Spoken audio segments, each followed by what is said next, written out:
normally give a speech that's not long, but here it is. I'm not interested in anybody's degrees or all that kind of crap. Good. What I'm interested in is, the first thing is why you turned from Democrat to Republican. Great question.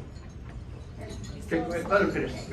And the other question is, all I care about are my children. My children are grown, gone, and whatever. Yeah. And I did a really good job. They're really good kids. Well, I got 2 grandkids, and they live in a state, Boston or Massachusetts, that's so liberal it's pathetic, but their dad is not liberal, so it's good. My question to you is, we know what we have to do. Yeah. How are you going to do it? It's a good question. So let me unpack the first question. So the 2 questions was, why did you switch? The second question was, what am I going to do to attack these problems? What's the action plan? So those are both great questions. So let me address the first one first. In 2016, the Democrats had nominated the first candidate in their existence that came out in favor of public funding of abortion, and abortion weeks or hours before a baby's birth. As an evangelical Christian, that was a bridge too far. A lot of my being a Democrat, frankly, was because of my family. I grew up in Idaho. There's plenty of examples of conservative Democrats that maybe some of you even voted for at some point in time, who today, if they walked into the Democratic headquarters, would be laughed out. They would be said, you don't belong here. And so, my grandfather, who was my role model, was a Democrat. I love that man dearly. And I couldn't do that to him. I can tell you, after I announced my switch, my uncle came to a Thanksgiving dinner and told me that my grandfather would be ashamed of me. So if people think that this party switch is some sort of political ploy, you have no idea what kind of crap I deal with in my home. This is hard.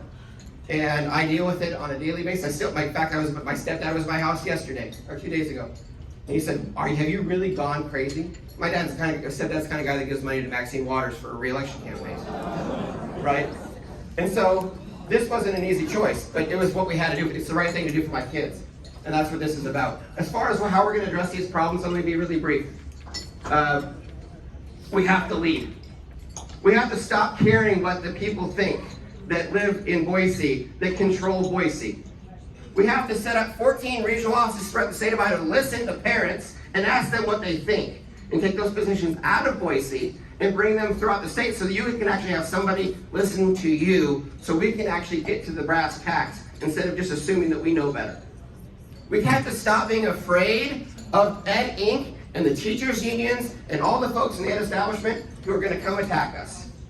Those attacks are going to come regardless of whether or not we do anything or not. We have to stand firm. We have to move forward. We have to press on. And that means putting in policies. That means putting in people in positions. And that means in leveraging every bit of authority that you have to get things finished.